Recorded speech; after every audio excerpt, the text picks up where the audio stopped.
जी hello दोस्तों, मैं हूं कमर चीमा। उम्मीद है आप लोग ठीक होंगे। दोस्तों, पाकिस्तान के साबिक वजीर खारजा बिलावल भुट्टो जरदारी ने भारत को ये कहा है कि आईएसआई और रॉ जो है वो कोऑपरेट कर सकते।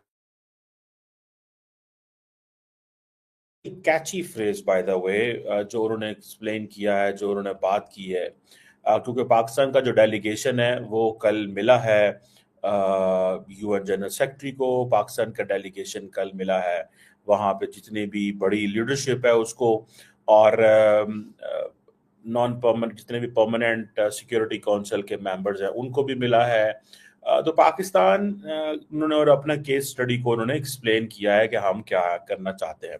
लेकिन इंटरेस्टिंग उन्होंने कल प्रपोजल्स वहां शेयर किए हैं। उन्होंने कहा जी आईएसआई और रॉ मिल के काम कर सकते हैं, और उन्होंने कहा जी they should be an establishment of a mutually agreed platform. ऐसा होना चाहिए जहां पे दोनों मुल्क कंप्लेंट शेयर कर सकें, दहशतगर्दों को इन्वेस्टिगेट कर सकें और अकाउंटेबिलिटी इंश्योर कर सकें। सो इट मीन्स कि वो कह रहे हैं कि भाई ये जो 1.5 और या 1.7 बिलियन लोग जो हैं वो नॉन स्टेट एक्टर्स के हाथों जो है वो होस्टेज बन सकते हैं। अगर कल कला को कश्मीर में कोई वाकया हो गया है, कोई बंदा करवा दे, कोई बंदा उसे कहो जी पाकिस्तान और भारत को लड़ाना है, तो हम वाकया करवा सकते हैं वहां पे। दुनिया की डीप स्टेट्स के लिए कहीं पे काम करवाना कोई मुश्किल काम थोड़ा ही है। तो वो कहेंगे ठीक है, हमें फिर काम करवाना है तो पाकिस्तान को वहां पे कश्मीर में आप एक वाकया करवा दे and then the job is done. तो मेरा ख्याल ये है कि ये पाकिस्तान की तरफ से एक प्रपोजल गया है, एंड मे बी आईएसआई ने कहा हो बिलावल भुट्टो जरदारी को कि आप ऐसे करें कि ये बैठे मिलके आईएसआई ने ही देखे। ऑब्वियसली आईएसआई सामने तो आके नहीं बोलेगी कि जी आप ऐसे करें। आईएसआई ने जारी बात है अपने किसी नुमाइंदे को कहना होता है, हुकूमत को कहना होता है और बात करनी होती है कि हाँ जी शुरू करें, इस तरह करें, उस तरह करें, जो भी एक चीज़ जो है वो बनती है। तो मुझे ऐसा लगता है कि जो बिलावल भुट्टो जरदारी साहब जो है उनको ये जो टास्क दिया गया कि वो जाएं और इंटरनेशनल कम्युनिटी के सामने पाकिस्तान का मुकदमा रखें और बताएं। मेरे ख्याल है पाकिस्तान प्रपोजल भी दे रहा है, और ये proposal when it comes from Bilawal Bhutto Zardari, तो बिलावल भुट्टो जरदारी आईएसआई की जो है वो मंजूरी के बगैर तो ये बात नहीं कर सकते। और मेरा ख्याल है कि पाकिस्तान की आईएसआई तो तैयार है भारत के साथ काम करने को। देखिए, मैंने आपको बहुत पहले एक आर्गुमेंट जनरेट किया था कि at the moment it doesn't suit India के पाकिस्तान नॉर्मल कंट्री बने। The more India labels Pakistan as a terror country, terror sponsoring country, the better it is for its उसको। आज वैसे मैं आपको just to give you an overview, I was reading सुबह सुबह C Raja Mohan को, और उसने एक one of the recommendations which he gave to the government of India, that was a very very rational and logical argument था वैसे। उसने कहा that India, Delhi must now contend with growing disorder। Basically वो जो central theme था उनका, उन्होंने कहा जी for over 3 decades India's Asian strategy was premised on great power harmony, regional stability, economic interdependence and stronger regional institutions. Okay, ये अब ये सारी चीजें उसने कहा अब खत्म हो गई हैं, ये नहीं चल रहा। दूसरा उसने कहा the era may be ending, Delhi must now contend with the growing disorder, which demands both stronger national capabilities and enhanced strategic flexibility।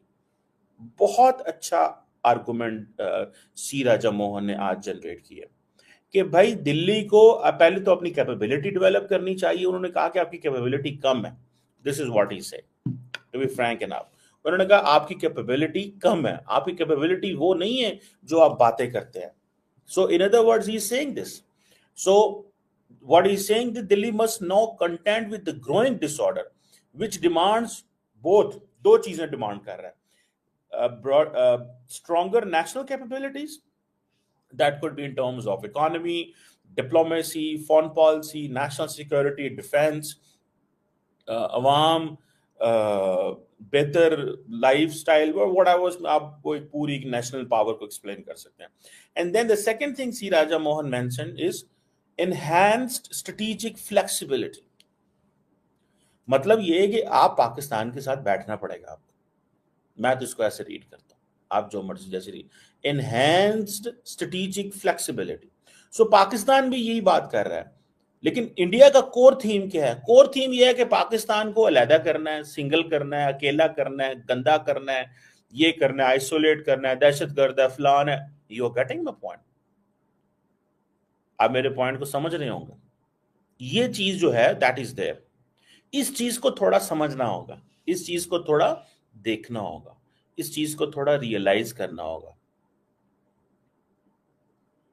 और जारी बात है, वो बिलावल ने बड़ी सख्त बातें वहां भी की हैं, वो भी जारी बात है, अपनी जगह पे मौजूद है। लेकिन क्या इंडिया इनहैंस स्ट्रेटेजिक फ्लेक्सिबिलिटी की तरफ जाएगा? ये सवाल है, बड़ा अहम सवाल है। क्या इंडिया इनहैंस स्ट्रेटेजिक फ्लेक्सिबिलिटी की तरफ जाएगा? क्या इंडिया चाहेगा कि पाकिस्तान के साथ बैठा जाए? क्या इंडिया चाहेगा कि पाकिस्तान के साथ बैठा जाए? देखिए, इंडिया दुनिया के हर मुल्क के साथ बैठता है, पाकिस्तान के साथ क्यों नहीं बैठ सकता? इंडिया चीन के साथ नहीं बैठता क्या? इंडिया चीन के साथ क्या नहीं बैठता?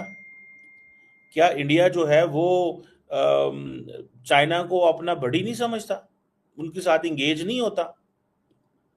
18 मुलाकातें की हैं उन्होंने चीन के साथ। तो मोदी साहब सारा टाइम दफा पाकिस्तान की क्यों ही ये कहना चाहते हैं कि हम तुम्हें नहीं छोड़ेंगे, मार देंगे, काट देंगे, भगा देंगे, कर देंगे, ये कर देंगे, वो कर देंगे। है ना एक सवाल, पाकिस्तान के अंदर ये सवाल मौजूद है भाई, कि मोदी साहब हमें ही क्यों करते हैं हमेशा ये। समझ रहे हैं आप बात? सो मुझे जाती तौर पे ये लगता है कि इनहैंस स्ट्रेटेजिक फ्लेक्सिबिलिटी, और अब वो जैसे वेपन को वेपनाइज किए, वाटर को देखें, ये जो इंडिया कर रहा है डेलिबरेटली है क्या? उनको पता है कि आप पाकिस्तान में हमला करेंगे, पाकिस्तान जवाब देगा, पानी बंद करेंगे, वो कुछ और करेंगे। उनको पता है हर कीमत पे पाकिस्तान ने रिस्पॉन्ड करना ही करना है। So whatever action they are going to take, Pakistan जवाब देगा। तो जब पाकिस्तान जवाब देगा तो फिर क्या करना है? वो कहते हैं यही तो हमें सूट करता है, मोदी साहब को और उनके सिस्टम को, उनके इकोसिस्टम को यही सूट करता है इस वक्त।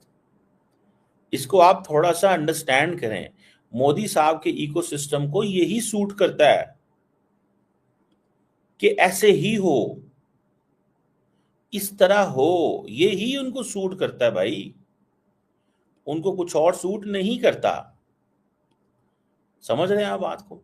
सो मुझे जाती तौर पे ये लगता है, what I understand and what I have realised, that the government of Pakistan को ने जो ऑफर तो की है कि आईएसआई एंड रॉ थ्रू थ्रू बिलावल भुट्टो जरदारी ये कह रहे हैं, ठीक है, कि जी हमें जैसे डीजीएमओ का एक है, या दरअसल बिलावल भुट्टो ये जो आईएसआई रॉ का कह रहे हैं, मतलब ये एक फ्रेमवर्क है ना, जो फ्रेमवर्क हम एस्टैब्लिश करना चाहते हैं, फ्रेमवर्क हम एस्टैब्लिश करना चाहते हैं। अब द क्वेश्चन रिमेन्स कि क्या इंडिया इस फ्रेमवर्क में हमारे साथ होगा? क्या रॉ हमारे साथ बैठेगी? मैं नहीं मानता रॉ बैठेगी हमारे साथ। भाई रॉ बैठ गई तो मोदी साहब कहाँ जाएंगे? मोदी साहब ने तो चीजें अपने कंट्रोल में ली हुई हैं। सीडीएस चौहान की बात कहाँ पे जाएगी? सीडीएस चौहान ने क्या नहीं, ये नहीं कहा था कि the most rational people are those who are in the uniform? Most rational people are those who are in the uniform. समझ रहे हैं आप बात को? ये बात उन्होंने क्या नहीं की थी? की थी ना। तो इस चीज को थोड़ा सा हमें, we have to gauge this, हमें थोड़ा सा इसको समझना पड़ेगा, इसको थोड़ा आगे लेके चलना पड़ेगा। ये बहुत इंपॉर्टेंट चीज है भैया, ये बहुत ही इंपॉर्टेंट चीज है। क्या भारत हमारे साथ, क्या रॉ को इजाजत मिलेगी? Never ever, I don't think so कि रॉ को इजाजत मिले। रॉ को क्यों इजाजत देंगे भाई वो? रॉ को क्यों इजाजत देंगे वो मोदी साहब? अगर रॉ को इजाजत दे दी तो फिर तो गेम ही खत्म। रॉ को इजाजत दे दी फिर तो गेम ही खत्म। सो लार्जली ये जो मिशन गए हुए हैं, ये कुछ करें चलेंगे कोई नहीं, कुछ भी नहीं है। प्रपोजल दिया है पाकिस्तान ने भारत को थ्रू बिलावल भुट्टो जरदारी कि आप ये करें, आप ये करें। अब बिलावल भुट्टो जरदारी करते हैं नहीं, जो वो बात कहते हैं उनकी मानी जाती है नहीं मानी जाती, क्या होता है वो बात की बात है, लेकिन दैट इज ए प्रपोजल, ये एक प्रपोजल मौजूद है और वो प्रपोजल जो है वो आपके सामने है। सो लेट्स सी इंडिया इसका क्या जवाब देता है। अब बिलावल ने वहां पे इतनी बातें कर दी, मैं आपको एक बात बता सकता हूं, the Pakistani delegation is more empowered why than the Shashi Tharoor साहब। उसकी वजह यह है कि जो पाकिस्तानी डेलीगेशन है उसको एडवांटेज ये है, ये जरा सुनिएगा बात को, पाकिस्तानी डेलीगेशन को एडवांटेज ये है कि Bilawal Bhutto Zardari is a ruling party के हैं, his father is a president and his party supporting the prime minister and and Bilawal Bhutto ने पाकिस्तान के चारों सूबों के अंदर अपने गवर्नर्स लगाए हुए हैं, ठीक है, पर्टिकुलरली केपी और पंजाब के अंदर अपने गवर्नर्स लगाए हुए हैं, ठीक है ना। तो that is something very significant, ये बहुत सिग्निफिकेंट चीज है, ये कोई मामूली चीज नहीं है। सो लेट्स सी, ये मैं इसलिए कह रहा हूं कि ये जो बात कर रहे हैं कि ISI and raw should cooperate, मुझे नहीं लगता इंडिया ये बात मानेगा। और ये जो उन्होंने कहा है टू रिड्यूस टेररिज्म, या तो फिर वो ये भी कह रहे हैं कि दोनों कहीं ना कहीं इन्वॉल्व हैं, हो सकता है ये बातें भी कर रहे हो, इसका मतलब ये है, या उनका मतलब ये है कि the more they talk the दहशतगर्द ग्रुप जो है वो उनके वो नहीं रहेगी। और पाकिस्तान बहरहाल अपना केस ये दुनिया को बना रहा है कि अगर इंडिया जो है वो पाकिस्तान की बात नहीं मानता, अगर इंडिया पाकिस्तान के साथ नहीं बैठता तो भूल जाएं, फिर चीजें बेहतर होंगी, भूल जाएं। दिस इज व्हाट मेरी असेसमेंट है, वो कह रहे हैं भूल जाएं। फिर अगर दोनों मुल्कों ने बैठना ही नहीं है, दोनों मुल्कों ने कुछ करना ही नहीं है, तो फिर फायदा क्या है, मतलब समझ रहे हैं बात को, फायदा क्या है, फिर कोई फायदा नहीं। लेट्स सी क्या निकलता है इस सारी डिस्कशन के अंदर, और कैसे चीज़ें जो है वो बनती हैं। But for a moment it's a very very difficult thing, बहुत मुश्किल चीज़ है कि इंडिया रॉ को ये अलाउ करे। रॉ का तो ऑपरेशन ही, और दोवल साहब रॉ में बैठे हुए हैं, क्या कर रहे हैं, दोवल साहब रॉ में बैठे हैं क्या कर रहे हैं, जरा बताएं ना मुझे आप, समझ रहे हैं आप। Let's see.